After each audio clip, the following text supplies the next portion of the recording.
The beast was still sat with his back against the wall, hands clutched around his axe. It had been a while since he returned, and had been sitting in the dark ever since. In the dark, as his lion eyes didn't need the light. He was neither asleep or awake. He wasn't fully conscious, as he would feel tired and remedied it by doing what he did.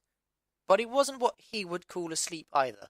He could hear, smell, feel, and think about everything going on around, something the beast resented, for he would have preferred to leave the world for a while, but he couldn't change it. But he was, by most definitions, asleep.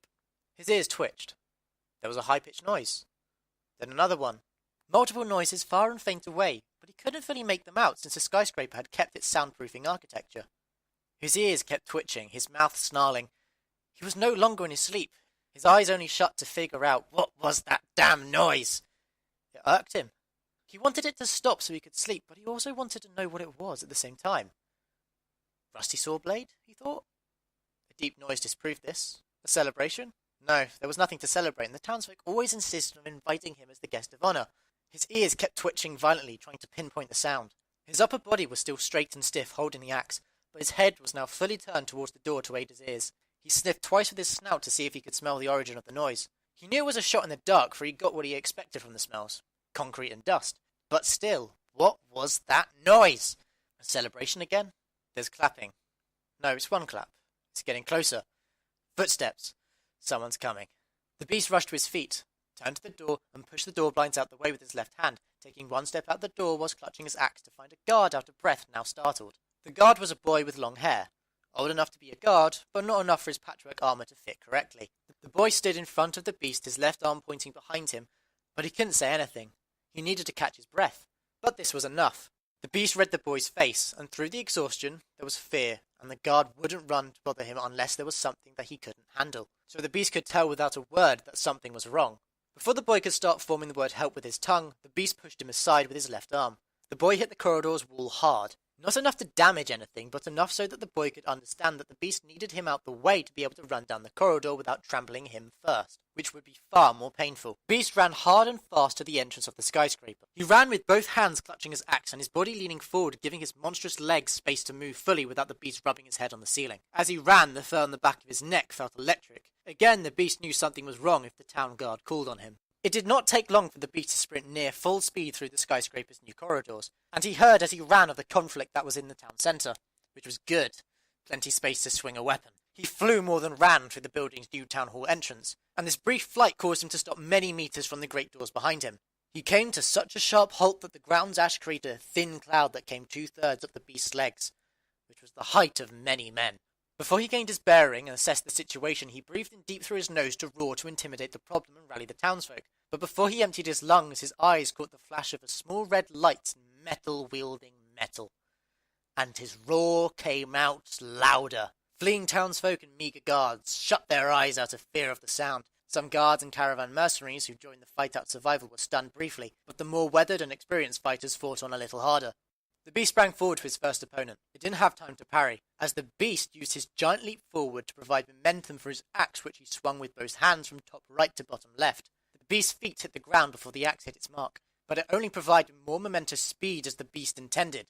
The axe found itself shattering the spine of the bipedal machine, its legs taking the momentum, slamming into the ground to the left, the torso also going to the left but spinning around almost 180 degrees, causing the machine to slam hard on its skull. It wasn't dead, but out the fight. Good enough for the beast.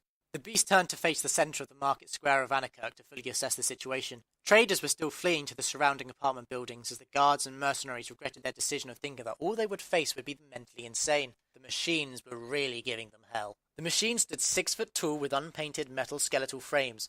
Their heads and main body were bulk and smooth, some angular and some sleeker, and thus more human. But their heads extended backwards with large brows protecting deep red eyes. All of them had broad shoulders with arms hanging down that either ended with full steel weaponry or arms that ended in guns, ballistic in energy. Either way, the beast was in fury. The beast needed space to swing his axe, so the chaos of the market square's centre was where he would go. The centre was usually packed with market stalls, packed far denser than any other place in the square, and the market stalls surrounded the remains of a no longer functioning fountain built long ago that housed an extinguished bonfire. But as the few guards and caravan mercenaries who fought only to buy time for the others to escape, the town centre became even more chaotic. The men were young, quick, but they weren't dumb. There was no point trying to stab or block a half-ton machine with a weapon designed to cut a human who thought it was best for him to get on the wrong side of the remnants of civilization, and the mercenaries with them didn't even have a gun that could get a lucky shot. All the men could do was dodge the attacks of the machines. The machine swung hard. A single hit would either kill a man or break his bones to only have him wait in suffering for the final blow. But the machine swung too hard. Men could dodge the attacks if they could see it coming, since the machines needed to walk towards, then raise their arms into position. But even dodging a blow was bad. As said, the market centre was packed with stalls, so every time a metal foot soldier swung a blade or fist, they sent rebar and concrete blocks that made up the stalls all over the place, creating even more rubble. And as more rubble piled up, the men ran out of cover to hide behind. One of the men, a mercenary with a shaved head, was shot by a ranged machine that took the opportunity to fire. A guard stood right in front of one of the machines. The metal plating on his armour scratched and his sleeves shredded from repeatedly throwing himself on the floor to dodge swings. Now he had large enough holes to expose the implants in his upper arms. He stood halfway up a fresh rubble pile, arms stiff and numb, looking directly with his whole body at the closest machine, waiting to jump out the way. The machine was unarmed, yet it was clear that it had its arms reinforced to lift heavy objects, or in this case, punch harder. It took a second from when it first noticed the man to cock its left arm back and twist its upper body leftways as well, as if it was winding up springs inside. The attack was coming. It came and the man jumped to the ground. The place where he stood, a cloud of dust and ash as the machine closed ground, using its punch as a driving force for its movement. The man had no time to realise his new situation, as he had just jumped to the feet of another machine. This one looked almost identical to the previous machine, but instead of its arms ending in hands, they ended in small harpoon-like spears, clearly intended to provide a method of attack in close range that could both kill or pin down opponents for other machines to deal with. The harpooner could sense the man at its feet, and with its arms parallel to the ground it pivoted at its hips with a whir to look down at the man, so it could shoot and see what it shot with minimal movement. As soon as the man knew he was at the foot of a machine, he tried to scramble away on his belly, but the loose rocks of rubble provided no leverage. He became more frantic trying to get away as the rubble kept giving in, and he could still feel the presence of the machine on his legs. He heard a clunk, clear sound of the harpooner ready to fire. As soon as the clunk was heard, he closed his eyes and paused his escape to accept his fate, hoping he had bought enough time for some others to escape. Poof! The machine fired, but instantly after firing a heavy crunching sound came. The beast had tackled the harpooner, and the crunching was the machine losing its footing. As soon as the beast saw the man jump, he sprinted across the open space to the centre, and his speed sent him and the machine moving through the air many paces away. It wasn't hard for the beast to move the harpooner. He was a foot taller and his muscle mass was heavier, but it was metal he had just tackled, so his shoulder was briefly sore. He had to act fast as he now knelt on top of the machine that now lay on the floor, and it didn't take long for the harpooner to work out its new situation with an audible buzz from its neck motors as the head subtly moved to judge depth. It was about to raise its arms to cock them at the beast, but he grabbed the harpooner's face with his right hand, the palm finding grip on the machine's brow, blocking its red eyes that irritated the beast somewhat due to their brightness, and his fingers gripped over the top of the head. He pulled the harpooner towards him, then thrust his arm down towards the ground, pushing with a force that crushed the head of the machine between the beast's hand and the ground, sending sparks sideways created from the metal head casing, cutting the electrical cables it was intended to protect. The machine's body locked in place, seizing up, harpoon arms cocked in position, but it was out of the fight.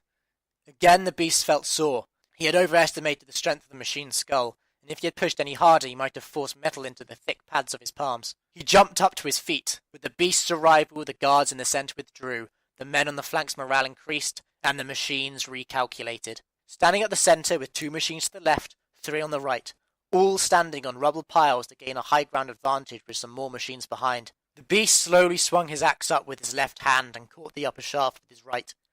And as he swapped his grip, he stared at the machines, the red eyes staring back.